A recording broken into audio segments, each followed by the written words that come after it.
चर्चा चल रही है 16 कारण भावना की कि तीर्थंकर प्रकृति का बंध कैसे होता है, तीर्थंकर कैसे बनते हैं। तो विगत दिनों से अपन लगभग 15 दिन से चर्चा चल रही है कि सम्यक दर्शन के जो 8 अंग होते हैं, निशांकित निकांक्षित अंग की चर्चा अपन विगत दिनों कर चुके। कल से निर्विचिकित्सा अंग की चर्चा चल रही है।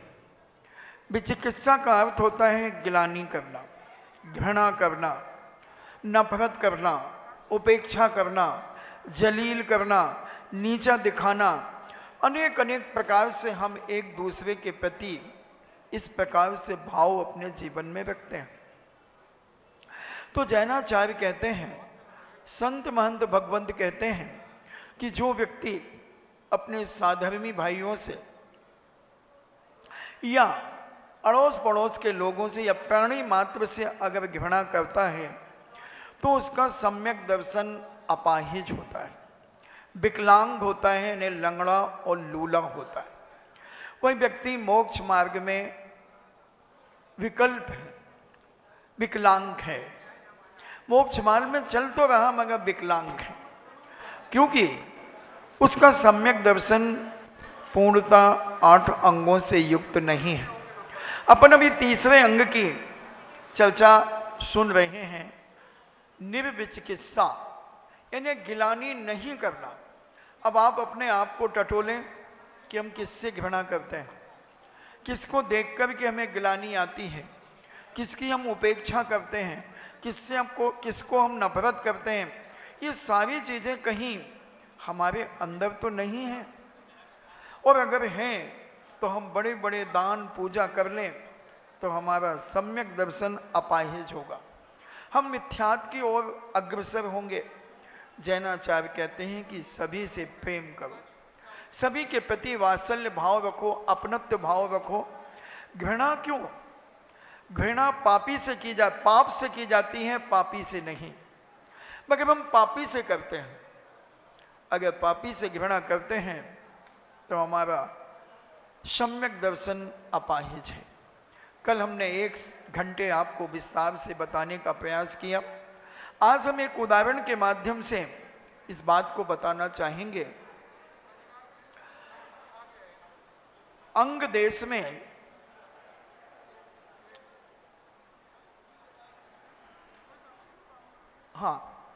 तो ये निर्विचिकित्सा अंग की चर्चा हम करेंगे। सौधर्मेंद्र की सभा लगी हुई है और वहां पर अनेक अनेक जिज्ञासाएं सौधर्म इंद्र से वहां के देवता पूछ रहे हैं। और सौधर्म इंद्र क्योंकि द्वादशांग का ज्ञानी होता है, 11 अंग 14 पूर्व को जानता है, ऐसा वह सौधर्म इंद्र अनेक देवी देवताओं के बीच में सौधर्म इंद्र की जो सभा होती है उसमें विराजित हैं। और लोग अनेक अनेक प्रकार के प्रश्न पूछ रहे हैं, वह प्रश्नों का उत्तर दे रहा है। और सौधर्म इंद्र ने जब उनसे पूछा कि हे भगवान, हे सौधर्म इंद्र, आप बताएं कि ऐसा कोई व्यक्ति है जो कभी गिलानी नहीं करता, किसी से घृणा नहीं करता, ऐसा कोई मृत्यु लोक में कोई व्यक्ति है क्या? सौधर्म इंद्र कहता है हाँ है। सौधर्म इंद्र ने कहा, वत्स देश के अंदर एक वैवकपुर नाम का एक बहुत सुंदर नगर है, वहां के राजा उद्यायन है। उद्यायन राजा बहुत न्यायप्रिय हैं, प्रजा के प्रति प्रेम और वात्सल्य से ओतप्रोत हैं, न्याय और नीति में निपुण हैं। ऐसे पवित्र उद्यान बहुत सारे लोग होते हैं, कोई चोरी करने में विख्यात होता है, कोई कटाक्ष करने में विख्यात होता है, कोई स्मगलिंग करने में विख्यात होता है, कोई आतंक फैलाने में विख्यात होता है, कई तरीके हैं। कोई रोने में भी विख्यात होता है, जिसको छोटी छोटी बातों में रोना आ जाता है। जिस बच्चे की जन्म तारीख 20 होगी, 13 होगी, 31 होगी, 11 होगी, वो बच्चा बहुत जल्दी छोटी छोटी बातों में रोएगा। बहुत छोटी बातों में। और भी अगर ले लें 15 होगी, 22 होगी, 24 होगी, ये बहुत जल्दी इमोशनल होंगे। छोटी छोटी बातों में इनको रोना आएगा और अधिकतर ये लाल कलर को पसंद करेंगे। ऐसे ये व्यक्ति होते हैं, तो विख्यात अपने अपने तरीके से होते हैं। और ये वत्स देश में जो उद्यायन राजा थे वो निर्चिकित्सा अंग में विख्यात थे, यानी वो किसी के प्रति घृणा भाव नहीं रखते थे। बच्चों के अंदर घृणा भाव आ जाता है। एक बार मैं इंदरगढ़ के अंदर था, एक 3-4 साल की एक छोटी सी बिटिया और एक 2 साल का बच्चा चबूतरे पर बैठा हुआ था। वो बिटिया भी बैठी हुई थी और वो बच्चा उस बिटिया की तरफ खिसका, तो वो बिटिया क्या कहती है, मम्मी ये काला लड़का मुझे छू रहा है। अब देखना 3 साल की लड़की गोरे और काले का भेद जान रही है। उस काले बच्चे से वो घृणा करने का प्रयास कर रही है और उठकर के अपनी मम्मी के पास जा रही है। वो बच्चा खिसक रहा है उसके पास और वो चिल्ला रही, मम्मी इसे मना करो ना, ये मुझे छूने आ रहा है, गंदा काला है ये। अरे भाई, ये ऊपर की चमड़ी देख कर के अगर हम घृणा करने लगे तो क्या है। हम एक उदाहरण देते हैं कि आपका मकान बनता है और कोई कहता बहुत सुंदर मकान है, मगर उस मकान के ऊपर का अगर कलर हटा दिया जाए तो फिर क्या सुंदर है मकान।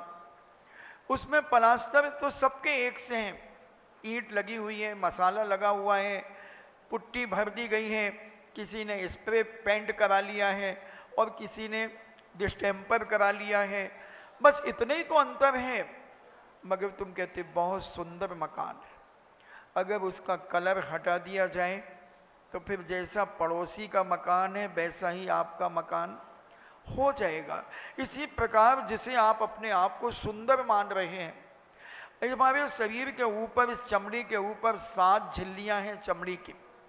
अगर एक झिल्ली इसकी हटा दी जाए, एक परत हटा दी जाए, फिर सब एक से हो जाएंगे, ना कोई गोरा रहेगा और ना कोई काला रहेगा। कौन किससे घृणा करेगा। ये मात्र एक ऊपर का कलर, एक ऊपर की चमड़ी हमारे अंदर घृणा पैदा करा देती है, हमारे अंदर नफरत पैदा करा देती है। मगर मैं तो कहता हूं एक बार काले और गोरे का झगड़ा हो गया, दोनों में बड़ा झगड़ा हुआ। काला बेचारा ज्यादा जवाब नहीं दे पा रहा था, गोरा कहता है सारी दुनिया मुझे पसंद करती है। कोई लड़की देखने जाता है तो अधिकतर गोरी लड़की ही पसंद करते हैं, काली लड़की, सांवली लड़की को बहुत कम लोग पसंद करते हैं। तो सांवला कहता है कि भाई उसकी भी तो शादी होती ही है, कोई कुंवारी थोड़ी रह जाती है। और एक बात सुन ले, अगर तेरे शरीर का एक छपका, एक दाग अगर तेरे शरीर का मेरे ऊपर आ जाएगा तो मेरा अभिषेक करना छूट जाएगा। रे पापी, ए अहंकारी गोरे, तेरा अगर एक दाग मेरे ऊपर आ जाएगा तो मैं सफेद दाग से ग्रसित हो जाऊंगा और मुझे अभिषेक और आहार दान देने के लिए मना कर दिया जाएगा।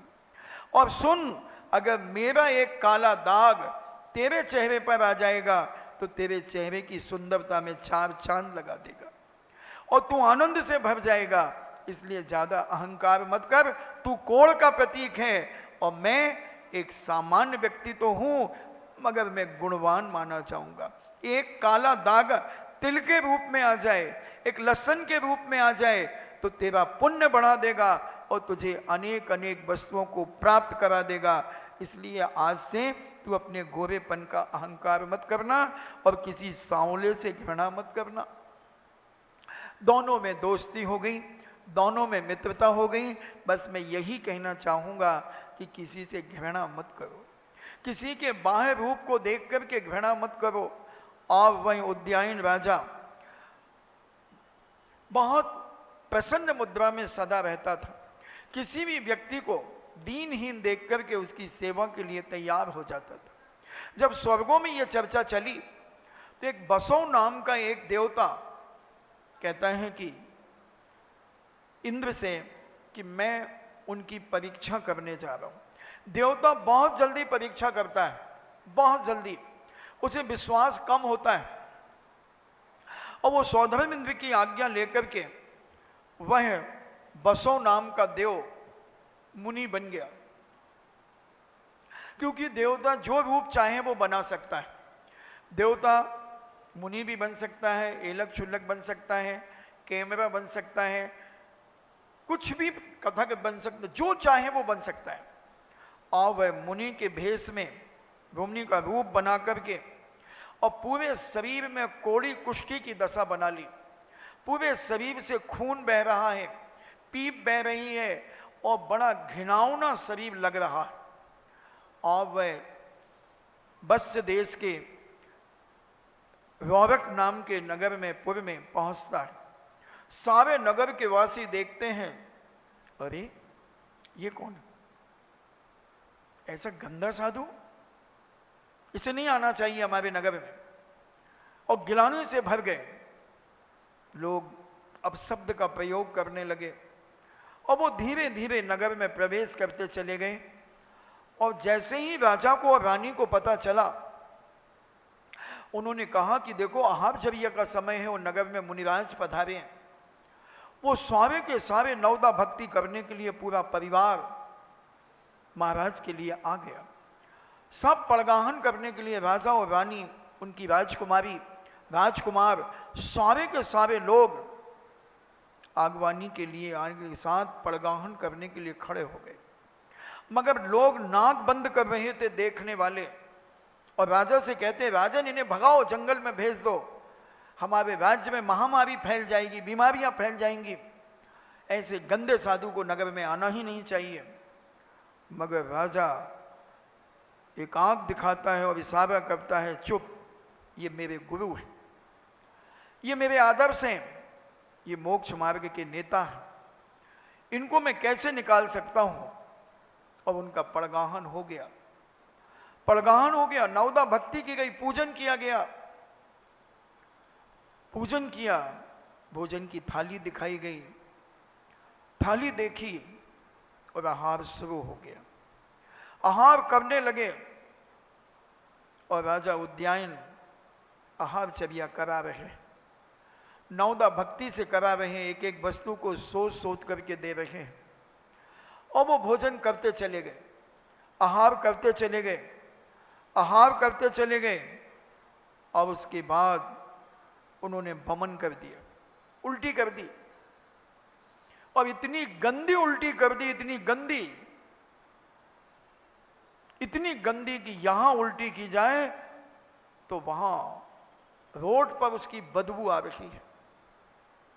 राजकुमार और राजकुमारी तो चले गए, रानी भी थोड़ी सी दूर हट गई।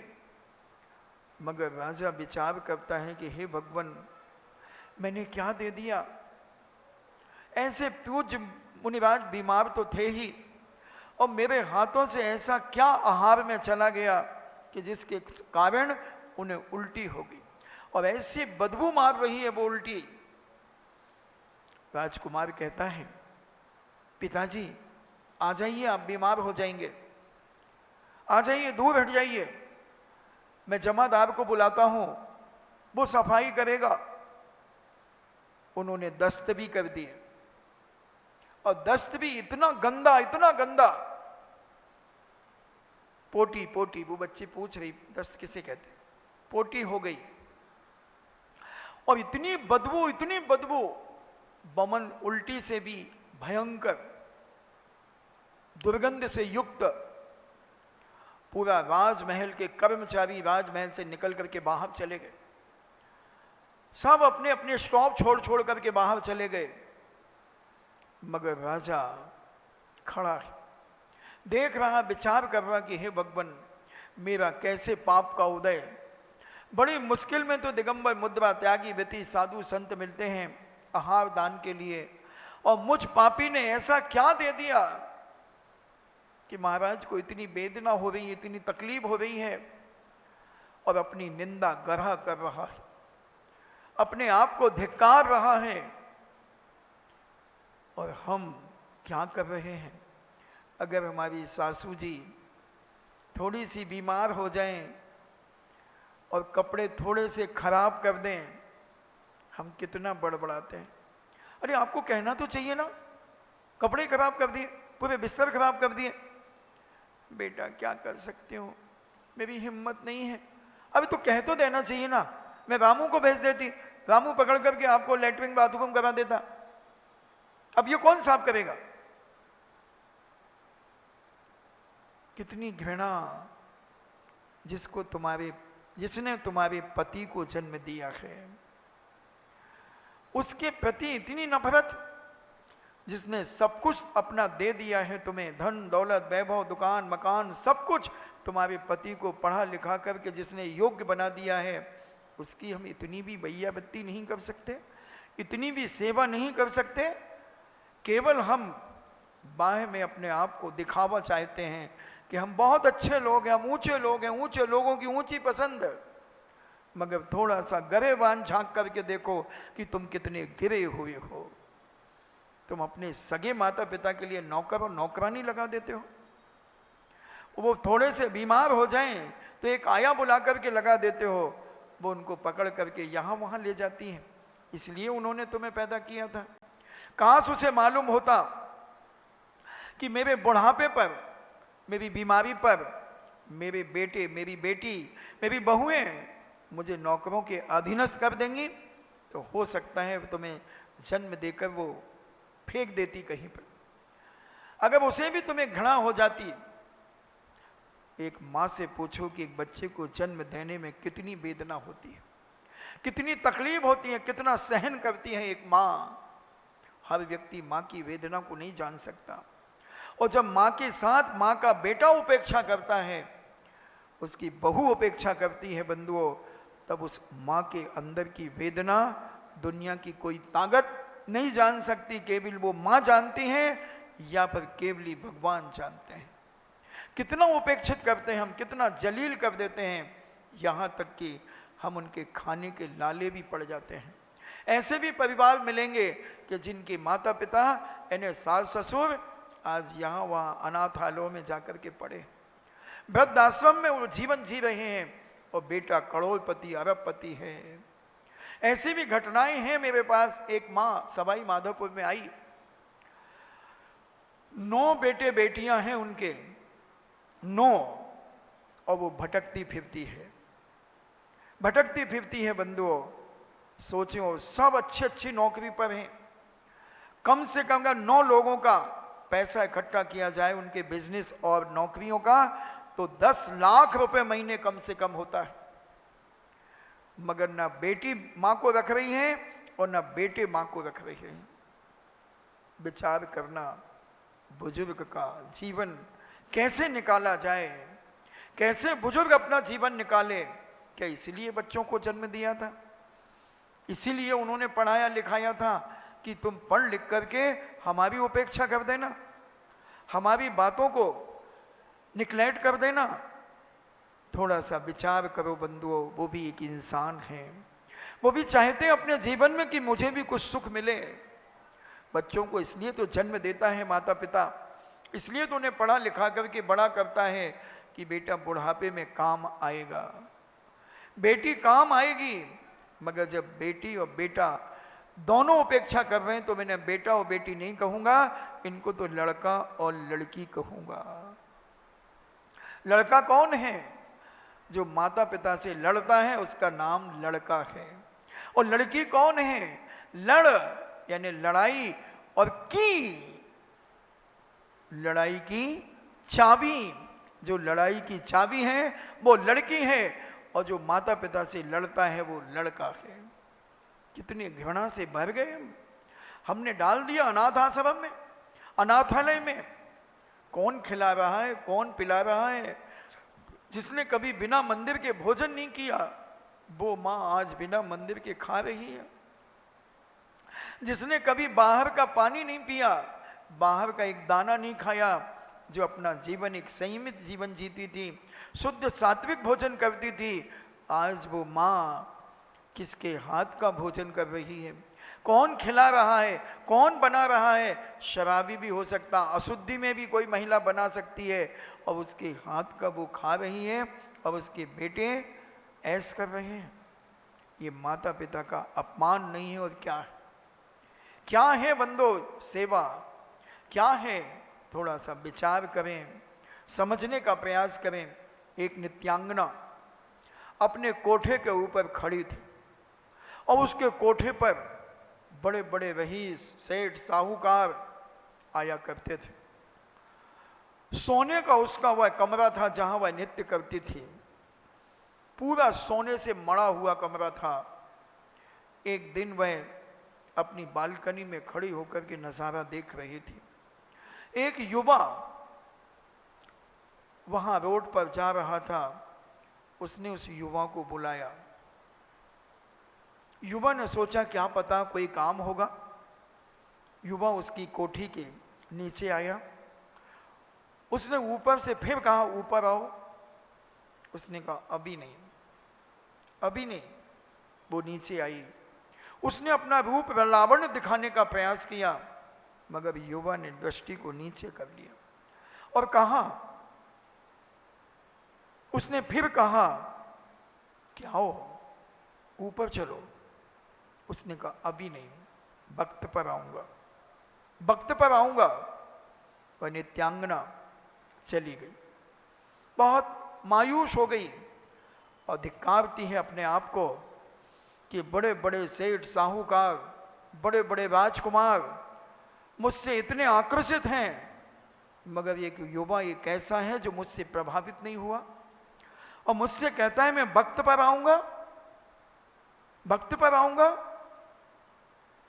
बहुत फीलिंग हुई उसे, बहुत वेदना हुई उसे। वह अपने रूप को देखती और कहती मैं इतनी सर्वांग सुंदर हूं, जवान हूं, फिर भी एक युवा मुझसे प्रभावित नहीं हुआ। विचार करती रही, 2-3 रात उसे नींद नहीं आई, तड़पती रही बिस्तर के ऊपर, विचार करती रही ऐसा क्यों? क्या दुनिया में ऐसे लोग भी हैं जो मुझसे आकर्षित ना हो? सारे नगर के लोग मुझसे आकर्षित हैं, मुझसे मिलना चाहते हैं, मगर मैं तो किसी 1-2 को समय देती हूं और मैं जिसे समय देना चाहती हूं वो मेरी उपेक्षा करके गया है। खैर जो होगा देखेंगे। बात गई 2-3 साल के बाद उस नित्यांगना को कोढ़ हो गया, पूरा शरीर गलने लगा। तो जितने उसके पास लोग आते थे वो सारा करोड़ों अरबों रुपए का धन दौलत सब लूट करके ले गए। कोठी अपने नाम करा ली और उसे उठा करके एक रोड पर फेंक दिया। वही युवा निकला और देखता है ये वही नित्यांगना है। अब इसको मेरी जरूरत नहीं, मुझे इसकी जरूरत है। समझना बात को, इसे अब मेरी जरूरत नहीं है मगर मुझे इसकी जरूरत है। और वह युवा ने उसे वहां से उठाया और एक स्थान पर ले गया। उसके सारे कोड़ों के घावों को वो साफ करता, मलहम लगाता और उसकी सारी औषधियों की व्यवस्था की। जो करोड़पति थी, नित्यांगनाओं के पास पैसों की कमी नहीं होती बंधुओं, क्योंकि वो शरीर बेचती हैं, शरीर बेच करके पैसा इकट्ठा करती हैं। और आज नौकरी के नाम पर बहुत सारी कंपनियों में काम करने वाली लड़कियां भी पैसा बेचकर, शरीर बेच करके धन कमाने में लगी हुई हैं। इतिहास तुम्हें मालूम है, तुम हमसे ज्यादा जानते हो। कितने लोग हैं जो पैसे के लिए क्या नहीं कर रहे हैं। मैं सोचता हूं बहुत अच्छे अच्छे डिग्रियों को लेकर के घूमने वाले युवा, उन्हें नौकरी नहीं मिल रही है। और आज 65-70% लड़कियां नौकरी कर रही हैं ऑफिसों के अंदर। लड़कों को क्यों नहीं दी जा रही है नौकरी? इस पर हमें अपनी बुद्धि चलाना चाहिए। क्यों करा रहे हैं नौकरी? और सबसे पहले लेडीज को क्यों मिलती है नौकरी? संकेत पर्याप्त है, क्योंकि इसके बारे में हम बहुत विस्तार से पहले बता चुके हैं। क्यों नहीं कराती शादियां आजकल लड़कियां? 30-35 के बाद, 30-30 के बाद विचार करेंगे, मम्मी पापा को कहती हैं अभी सोचेंगे हम। और कहते शादियां तो 20, 21, 22 साल में हो जाती थी। आज ऐसा वातावरण बन चुका है कि शादी के पहले ही उन्हें सारी सुविधाएं मिल रही हैं, वो कहती क्यों बंधे हम इस बंधन में, क्यों बंधे हम इस बंधन में, हमें सारी सुविधाएं हमारे पास हैं, ढेरों ढेरों लड़कियां, ढेरों लड़के। एक वो क्या चला है आजकल, एक वो साथ साथ रहने का, क्या बोलते हैं उसको, लिविंग। हाँ, 6-6 महीने, साल साल, 2-2 साल साथ रह जाते हैं। एक गांव का नाम नहीं बताऊंगा, हम चांदखेड़ी में थे, वहां पर माता पिता आए और उसका बेटा आया 6 साल से एक बहुत हल्की जाति की लड़की के साथ रह रहा था। और वो कहता, जब मैंने उससे पूछा कि तू इतने अच्छे उच्च कुल का, जैन कुल का, बोले हमें अभी 2 साल पहले पता चला है कि ये वो है, अब मैं क्या करूं। उसके पिता ने कहा कि बेटा एक दाना नहीं दूंगा तुझे अगर तूने इससे शादी की तो। मगर आदमी ऐसे चक्करों में पड़ जाता है, माता पिता के हाथ से बच्चे निकल जाते हैं। क्यों कराना नौकरी, आवश्यक हो कि उसके बिना घर की व्यवस्था नहीं बनेगी, घर अस्त व्यस्त हो जाएगा, पिताजी नहीं है, भाई नहीं है, अकेली लड़की है, माँ है, उसकी परिवार इसके लिए चाहिए तो करो। मगर भाई भी कमा रहा, पिता भी कमा रहा, सब कुछ कमा रहे हैं, सब कमा रहे हैं, फिर बेटी को क्यों कमाने के लिए भेज दिया, क्यों भेजा। और आज 90% ऐसे पाप हो रहे हैं जो मेरे मुख से कहने में मुझे गिलानी नहीं, अंदर से वेदना है कि आज उच्च घराने की बालिकाएं कितना पतन की ओर गिर चुकी हैं। चरित्र के माध्यम से चरित्र गिर चुका है, अनकंट्रोल है, माता पिता कुछ कह नहीं सकते, परिवार का व्यक्ति कोई बोल नहीं सकता, क्योंकि वो खुद कमाती है, उसके हाथ में पैसा है, वो किसकी सुनेगी, कौन सुनाएगा। ज्यादा होगा तुम क्या कर रहे हो, तुमने क्या कर लिया अपनी जिंदगी में, ऐसे भी जवाब आज लड़के और लड़कियां दे रहे। पिताजी 10 लाख रुपए साल कमाते थे, बेटी 50 लाख रुपए कमा रही है, 20 लाख कमा रही है। तुम पिता का मुंह भी बंद है, माँ का मुंह भी बंद है, रिश्तेदार का भी बंद है, कोई का मुंह खुला नहीं उसके सामने। वो युवा ले गया, अब उनकी सेवा कर रहा है, कोई गिलानी नहीं चेहरे पर, कोई सिकन नहीं, अपना कर्तव्य मान रहा है और कह रहा है मुझे अपने कर्मों की निर्जरा करने का मौका मिला है, अपने अंदर को गिलानी को जीतने का मौका मिला है, मुझे निर्व चिकित्सा अंग में प्राप्त करने का मौका मिला है। और वह ऐसी सेवा करता है, सारे कुष्ठ रोगों के जो घाव हैं उन घावों को साफ करता है, मलम लगाता है, जहां पट्टी बांधने की आवश्यकता वहां पट्टी बांधता है। एक बेश्या को, एक नित्यांगना को, एक दुराचारणी को और एक अच्छा उच्च कुलीन युवा, उसने क्या जवाब देकर के गया था कि अभी मुझे तुम्हारी जरूरत नहीं है और अब तुम्हें मेरी जरूरत नहीं है, मगर मुझे तुम्हारी जरूरत है। बंधुओं, सेवा, ये वैयावृत्ति हम अपने जीवन में करें, कोई की बाहर की ना करो तो कम से कम अपने घर के लोगों की तो करो, अपने परिवार के लोगों की तो करो, गिलानी को जीतो। अब जो व्यक्ति गिलानी को जीत लेता है उसके शरीर से सुगंधी स्फुटित होती है, उसे आर्टिफिशियल क्रीम और सेंट लगाने की कोई ज़रूरत नहीं होती। और ये क्या लगाते हो तुम क्रीमें, क्या है ये क्रीम, महाराज जी क्रीम है, हम लोग ट्यूब खरीद करके लाते हैं, क्या भरा है उसमें, लेटरिन। जितनी ये क्रीमें हैं, ये सेप्टिक टैंक जो होते हैं, ये सब लेटरिन जाती है, टैंकों में भर करके, बड़े बड़े जब खाली होते हैं ना टैंकर, ये सेप्टिक टैंक, तो ये टैंकरों में भर के जाती है। और इसको कुछ जगह इसकी बड़ी बड़ी फैक्ट्रियां हैं जो वहां फिल्टर किया जाता है, ये मल आपका मानव मल फिल्टर किया जाता है, और इतना फिल्टर किया जाता है, इतना फिल्टर किया जाता है कि बिल्कुल वाइट हो जाता है। और वाइट करने के बाद 5-5, 10-10 किलो के कैनों में इसे भर करके बेचा जाता है। जहां कॉस्मेटिक आइटम बिकते हैं होलसेलों के, यहां पर मैंने पूछा, हमने शायद एक दिन विस्तार से कभी इसके बारे में भी बताया था। तो दिल्ली में एक व्यक्ति थे, वो जो ज्ञानोदय तीर्थ क्षेत्र के वानप्रस्थ आश्रम में पति पत्नी दोनों रहते थे, 75-80 साल के थे। ऐसी बात चली थी जब 2008 में मैं वहाँ चातुर्मास कर रहा था। मैंने उनसे पूछा कि आप क्या करते थे? बोले मैं महाराज जी कॉस्मेटिक आइटम बेचता था होलसेल में। तो मैंने भीलवाड़ा में 1996 में जब हम गर्मी वहाँ कर रहे थे तो एक सज्जन ने मुझे बताया, तो मैंने विश्वास नहीं किया। मैंने ऐसा होता है कि लेटरिन से क्रीमें बनेंगी क्या?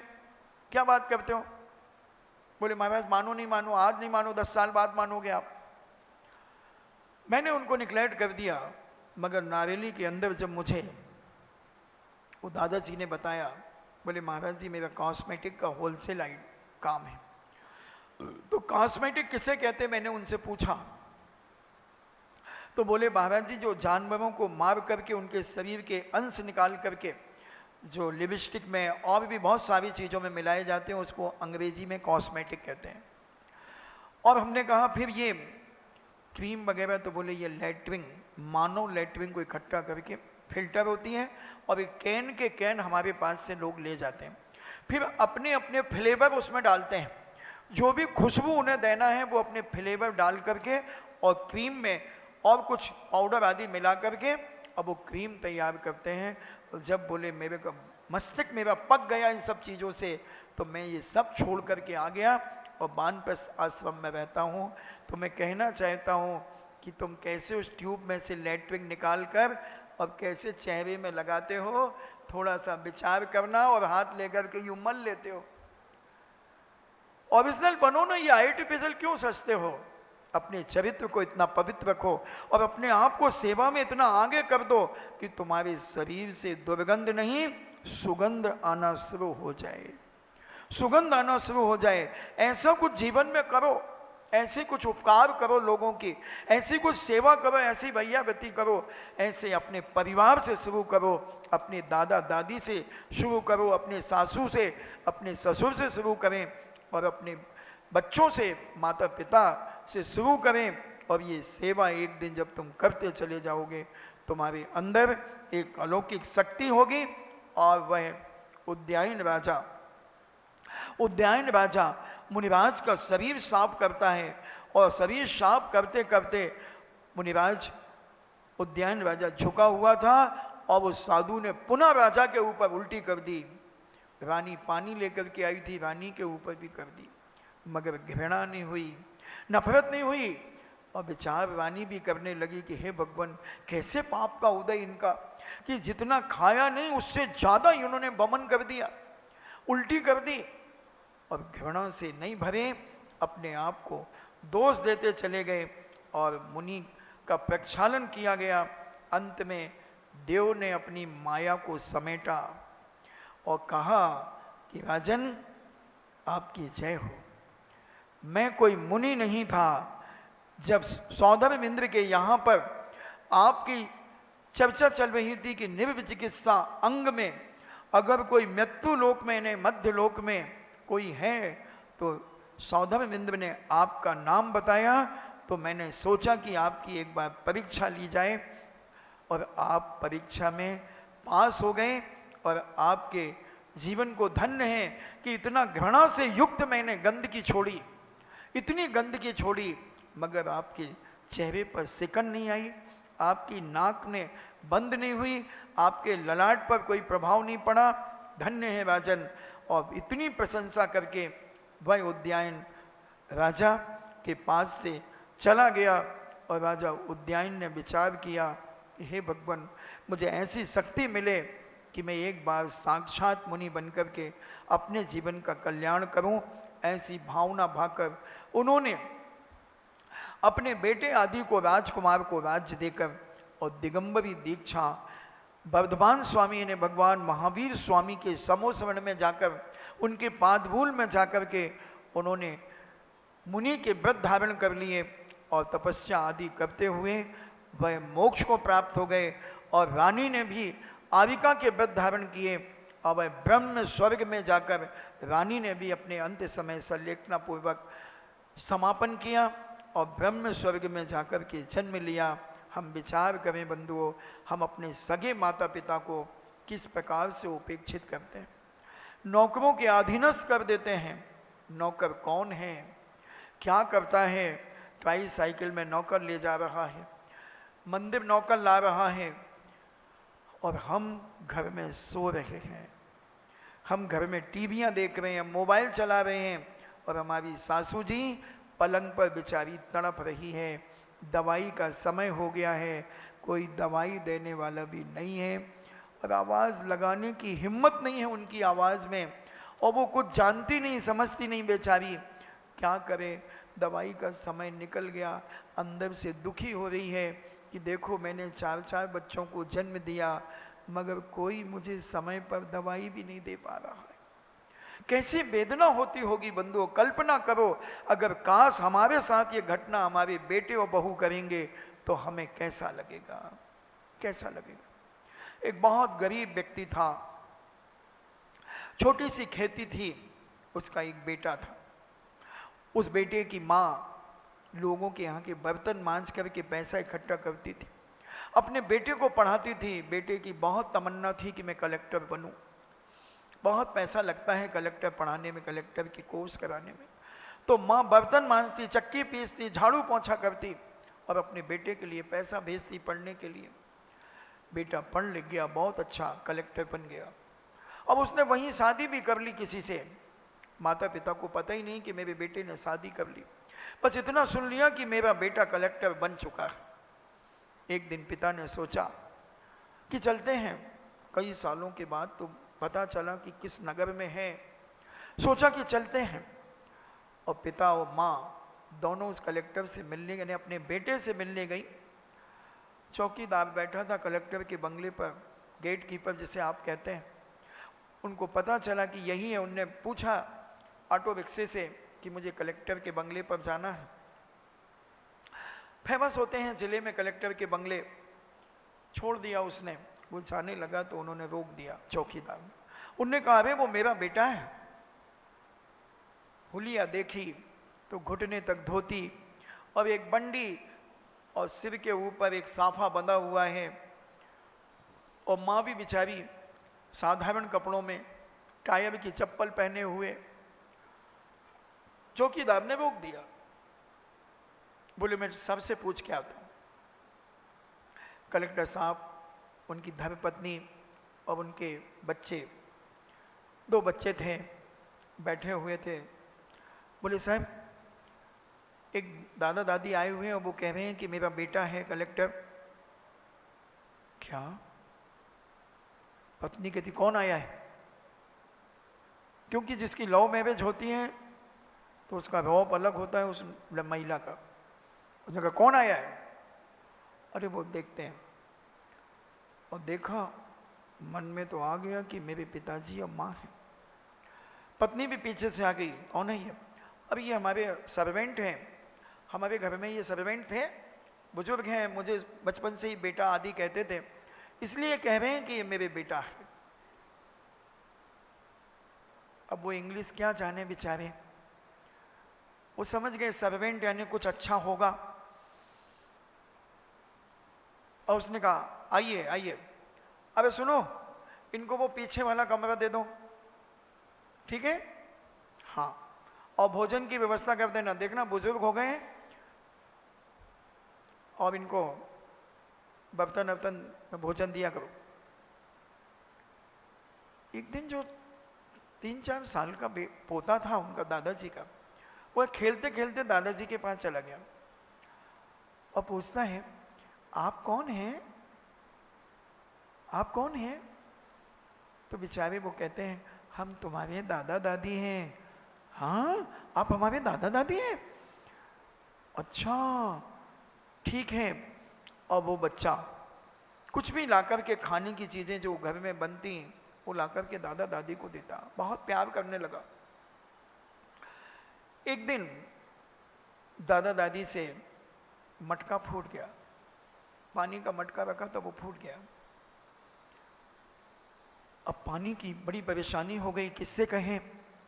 नौकर से कहा कि पानी का मटका फूट गया। बोले सबसे बात करूंगा पहले। सबने कहा मटका फूट गया?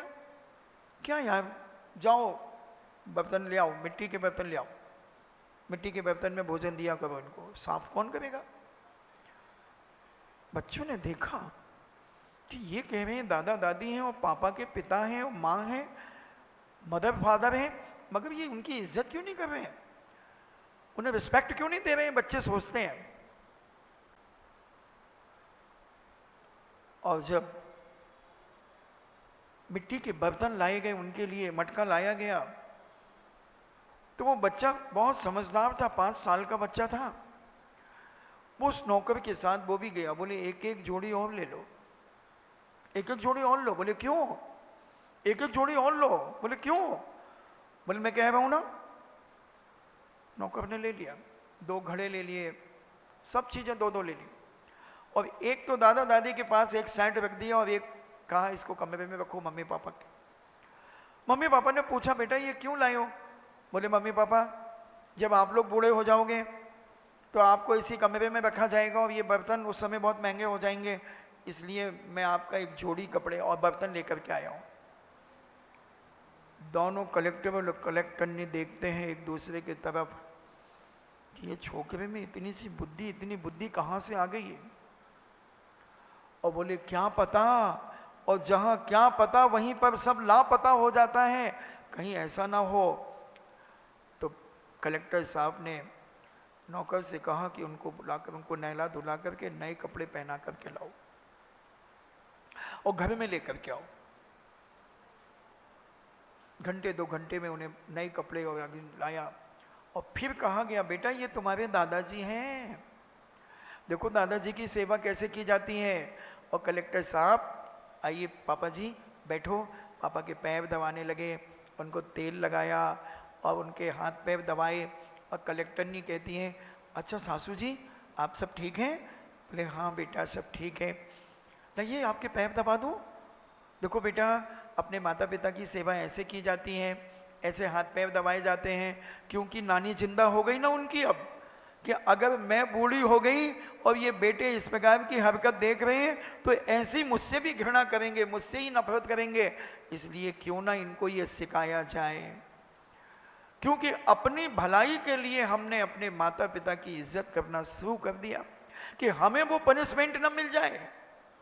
और अगर पहले से करना शुरू कर दें, अपना कर्तव्य मान करके शुरू कर दें, तो जैनाचार्य कहते हैं तुम निर्विचिकित्सा अंग के धनी माने जाओगे, तुम निर्विचिकित्सा गुण के धनी माने जाओगे, तुम 30वां गुण सम्यक दर्शन का तुम्हारे अंदर प्राप्त होगा। इसलिए बंधुओं ये सुनहरा मौका है, अपने जीवन को कितना हम सेवा में दे सकते हैं, उपकार में लगा सकते हैं, और कितनी घृणा और नफरत से बचकर अपने आप को पवित्र रख सकते हैं। इन्हीं मंगल भावना के साथ जिनवाणी स्तुति।